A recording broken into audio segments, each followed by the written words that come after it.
morning and welcome to episode 72 of the Roadcast. Before I begin to dig into the subject matter of today's episode, I'd just like to welcome each and every one of my new subscribers, whether they've subscribed to the website roguemail.org or on my Substack page. Welcome. Great to have you aboard.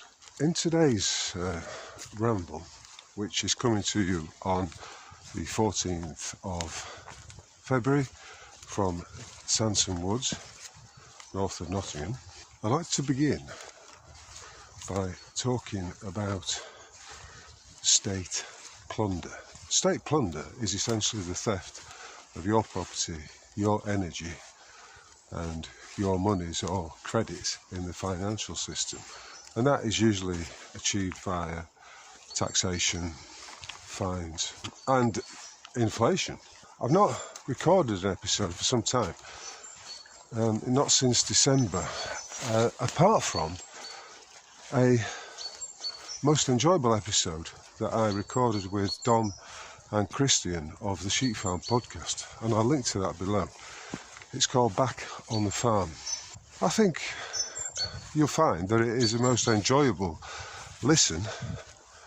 It's sprinkled with a lot of northern humour, as you might expect from three men who actually went to the same school in Huddersfield, and it ranges over a variety of subjects. It's very interesting, and as I say, there's a lot of humour in it as well. So it was a pleasure to record that with the pair of them, and like I say, I would encourage you to have a listen. It's been a long winter. Today the temperature is about 3 degrees. I mean, there's a couple of small blue patches in the sky, but overall for the last 10 days, 2 weeks or so, there's been scarcely a break in the cloud cover, and it's been that sort of damp, clingy cold that gets into your bones. And for a number of reasons right now, I would say this has been something of a winter of discontent. By way of illustration, the geopolitical pantomime continues unabated, but with some interesting twists and turns.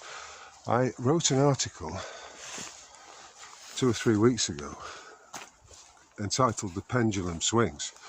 And what do I mean by that? I mean, it's a law of physics that if you take a pendulum, once it's reached its full extent on one side, it inevitably has to swing back to the other side. And if we expand that metaphor and we think about how whichever colour of government, of political party has been in charge, it's fair to say that over the last decade, maybe more, we've been dealing with an essentially leftist agenda, a woke agenda as it's sometimes called.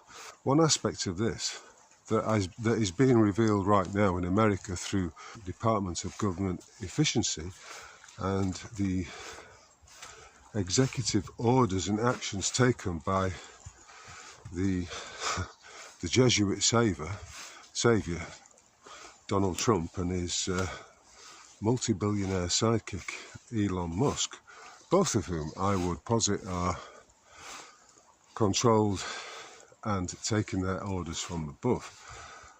Regardless of that, as the pendulum is swinging from the left side to what I would call a Christo-Zionist Reich, then, as is always the case, that narrative has to be controlled. The shift is inevitable. So we see Trump and Musk making what on the face of it are some great moves. But at the back of it, you have to remember that it's all done not for the people, but for the furtherance of the interests of those who control the narrative, those who control the script. Whilst it's great to see that Trump issues an executive order stating from now on there will be no more of this transgender nonsense, and that from now on we will revert to the truth, namely that there are but two genders, male and female. We see the dismantling of the education department of USAID, and mark my words, these developments, which are revealing the full extent of the state's plunder and malfeasance and misuse of the plunder that's been taken from the people and funneled into various ridiculous projects across the so-called globe, then there's a domino effect. It's becoming manifestly clear that over here on the Isles of Britain, a similar funneling of these stolen monies or energies from the people. Remember, I wish to make it clear right from the start that all taxation is theft, whichever way you want to address it. But there's a similar reveal going on over here in terms of how much the Foreign and Commonwealth Office has taken from the British people and funneled into ridiculous projects abroad. You've got monies going to Africa to promote awareness of transgender, hundreds of millions, billions of pounds of stolen monies, or probably more accurately called energies, are being transferred to ridiculous foreign projects. Then you begin to see how the maxim "charity begins at home" has been forgotten or completely ignored. And this is what's going on with the DOGE in America. People, quite rightly, have had enough of this. You know, you've only got to look at the favouritism with which illegal immigrants are given their accommodation, a credit card, mobile phone, and a number of privileges, all at the cost of the indigenous people. Is completely off the charts. And so what we're looking at is a swing back, possibly to the understanding that charity does begin at home. The state should not be funding ridiculous transgender or woke nonsense projects taking place in foreign countries. Of course, in America, Joe Biden and his regime are up to their necks in it. You know, there's a number of people over there, like is it Elizabeth Warren, who was on a salary of $200,000 a year, who has seen a massive increase in the total value of her assets into like hundreds of millions. And over here you've got the same going on. You know, MPs who are on a salary of about 100 grand have also benefited from this. It's a funneling of the energies, of the monies and of the plunder into the pockets of our geopolitical puppets who are carrying out the orders of their masters. Now, who are the masters? You might say, well, it's the hidden hand of the financiers that's at play here. There is currently a rise, a massive groundswell of support in and across the lands of Britain for people to stop paying their council tax. I mean, there is a phrase which rings true: no taxation without representation. Council tax rates are on the increase, and it seems to me, as I said, it's a groundswell of public anger towards this, whereby people seem to be actually prepared to do something about it. In other words, stop fucking paying. Refuse to pay. Or you could perhaps say, I'm going to withhold my council tax in the light of the fact that I have no representation. Now, that is true whether you're looking at the national level or the local political level. None of those individuals acting as councillors or politicians or members of parliament are actually representing the interests of the people. They're like pigs at a trough, snorting and gobbling up all the benefits of false positions. And this, I think, is an excellent move. Because,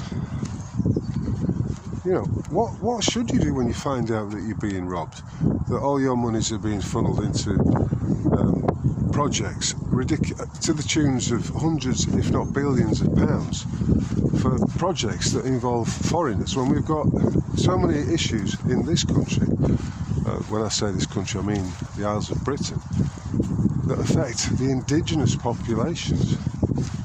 Nobody for the last 10, 15 years gives a fuck about the indigenous populations.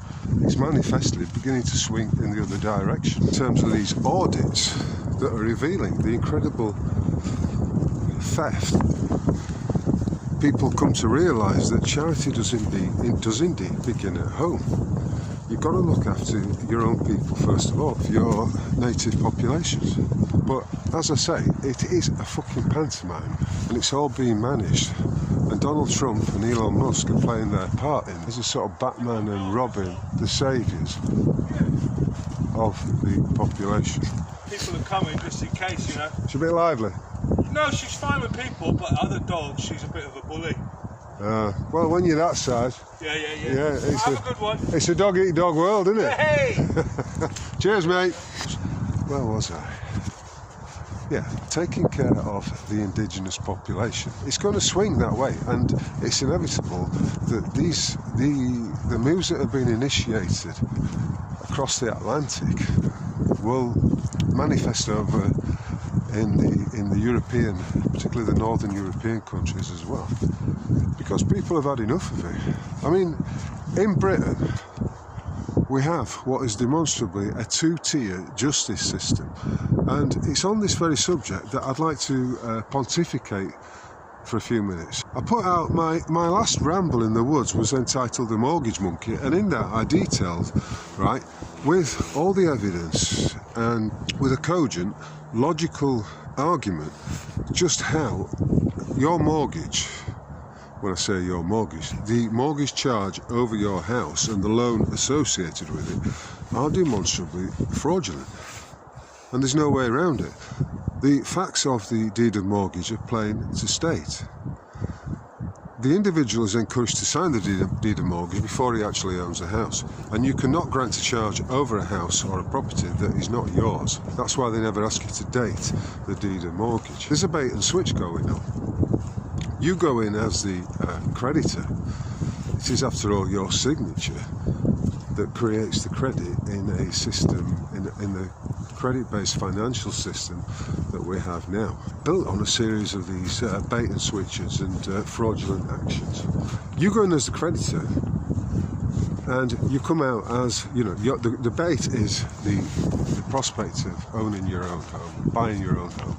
Going as a creditor, and they switch it round, so you come out as the debtor. In other words, the financier misrepresents the extension of credit as a loan, when the accounting will show that no loan has actually taken place. Nothing is extended or loaned from the coffers of the bank. They're just credit agencies. That's all they are. I've written extensively about this, and it's this promise to pay that in a debt-based system is effectively what creates the credits.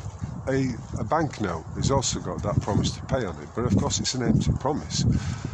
Different, of course, from an individual who has signed a loan agreement granting a deed granting a charge over his house. When I say it's a two-tier system, it is exactly that. But I'm not talking in this instance about the treatment of foreigners compared to how indigenous peoples are treated.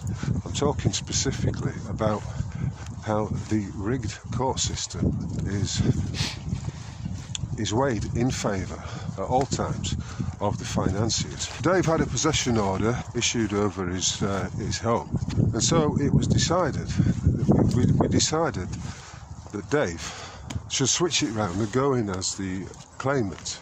So he made an N1 application for a declaration that the possession order was founded entirely on a void and illegal deed of mortgage.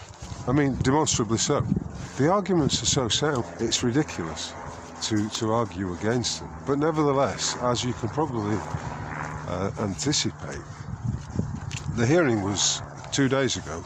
The nationwide bank, or licensed broker should I call them more accurately, helicoptered in an expensive barrister from the Inner Temple, Mr Laville, who attempted to deluge Dave with a 134-page bundle of documentation, but 1 hour before the hearing, which was at 2 o'clock.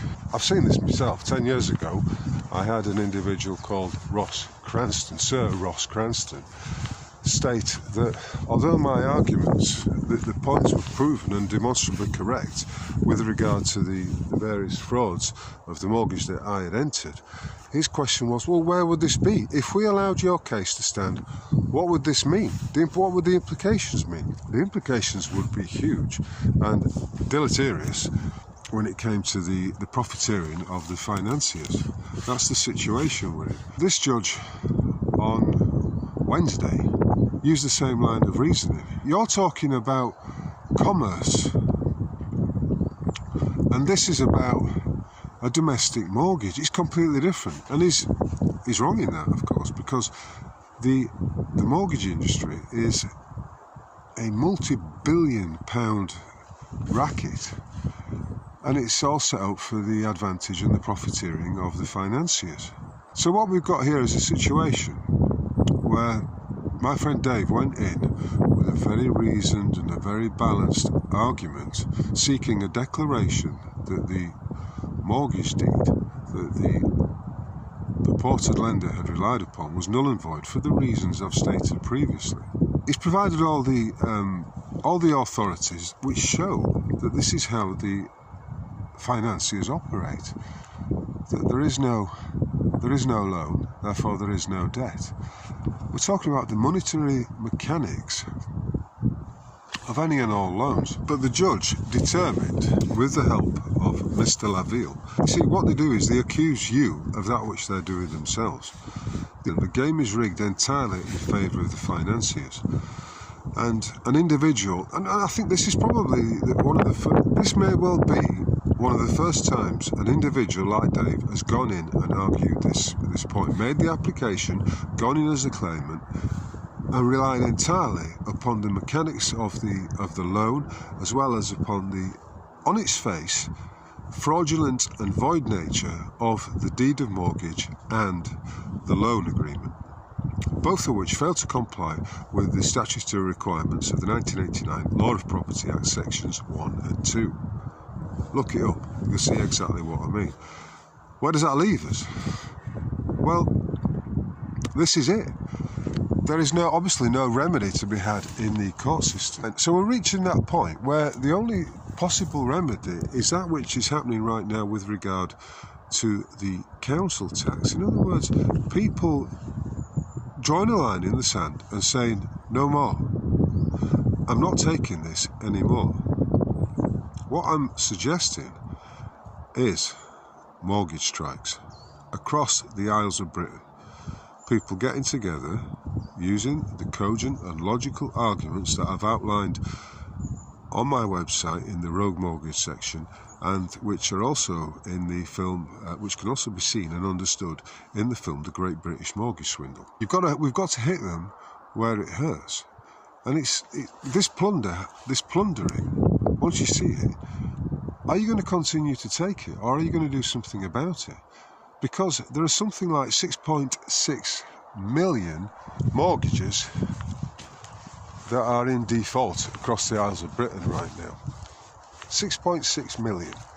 Now imagine, and I don't know, it wouldn't take that many, but imagine the effect we would see if a sizable number of individuals joined a movement which was essentially a national mortgage strike movement.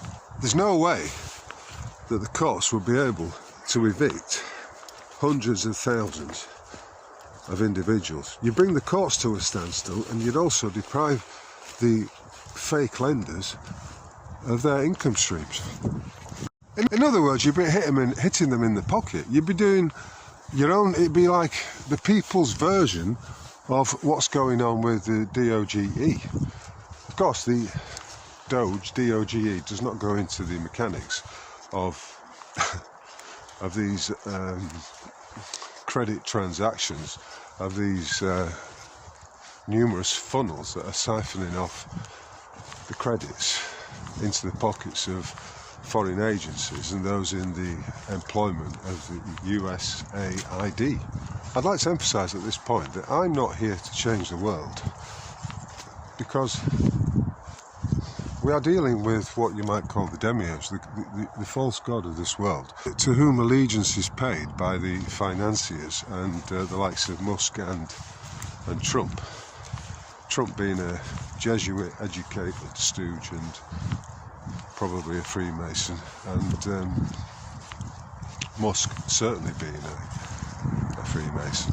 But the time is ripe. As the pendulum swings from left to the Christo-Zionist Third Reich, then with that there is inevitably a lifting of people's consciousness into an understanding of exactly how they are being robbed blind and how their energies are being bled on a daily basis. And it's the one ring that controls it all is this credit system, and this credit system is the system that is used to steal the energies and to siphon off the creative powers of the individuals. There'll be more about this in the future, but as I say, it could well be that we can take advantage of this swing and use it to the great advantage of the people. Hit the financiers in the pocket, hit them where it hurts most. The courts are manifestly not going to support us. It's a rigged game, as Dave demonstrated beyond a shadow of a doubt the other day. And, you know, on that subject, I would like to say this, and I think it needs to be noted, that Dave did a marvellous job. He put together an affidavit that, and I'll put a sanitised version of this for you to read. He put together an affidavit that was reliant entirely on the facts, and the response from I think his name sounds Muslim. The response by way of a witness statement from a solicitor representing the Nationwide was preposterous, and clearly, as we know, being founded in legalese, a load of cunt waffle, which was just there to cause confusion, to obfuscate, and a derisory attempt to effectively counteract the facts of the matter. So when I say I'm not here to change the world, and effectively we can't change the world because this is the nature of it, it's this is the construct, this is the very challenging construct, this realm of existence that we have to navigate. However, one thing that is ever clear to me is just how much effect the individual can have on his reality, on his world, and how he can change that through his own unique sphere of influence, through his own manifestation and creative abilities. So all of this that I'm talking about has to be done on an individual basis. And when you take action, is it not always the case that things happen for the best, that opportunities arise? When one door closes, another one opens. And is it not the case that all power resides in the individual, that the individual is the antidote to all the collectivist mind control that is operating on every level across this realm? What I'm expressing here, of course, is that the individual is more powerful than he or she realises, and that when you take action in this realm, you can expect your powers of creative manifestation to bring about a change, to effect, rather like ripples from a stone dropped in a pond, to effect not only the individual reality of your life, but also the ripples will inspire, you know, other people's too. Because rest assured, although we are all eccentric in the sense that we have these utterly unique lives that are entirely personal to us. These ripples do cross over at certain points. You may call these points of inspiration, if you like, and that is the true nature of the reality that we find ourselves in. So I'll leave it there for today, and I'll thank you all for listening. All that I would like to say is a big and heartfelt thank you to my subscribers. If you haven't done so already, please subscribe to my website, roguemail.org, in order to receive emails and updates of anything that I'm putting out, whether it's an essay or a roguecast. And similarly, if you like the Substack platform, please consider taking out a paid subscription there. It really does help with the costs of running the site and the day-to-day matters that I have to deal with as I continue my journey through this realm. If you're able and you are feeling appreciative, please chuck a few quid in the pot via the Buy Me a Coffee button, which is linked below in the accompanying piece to this roadcast. So until the next time, thank you very much for listening. Thank you very much for subscribing, and I hope you're managing. I'm hoping that we're now coming through the winter of discontent and into what promises to be a glorious springtime. So, on that note, a fond farewell, and I'll catch you on the flip side. Thank you. Cheers.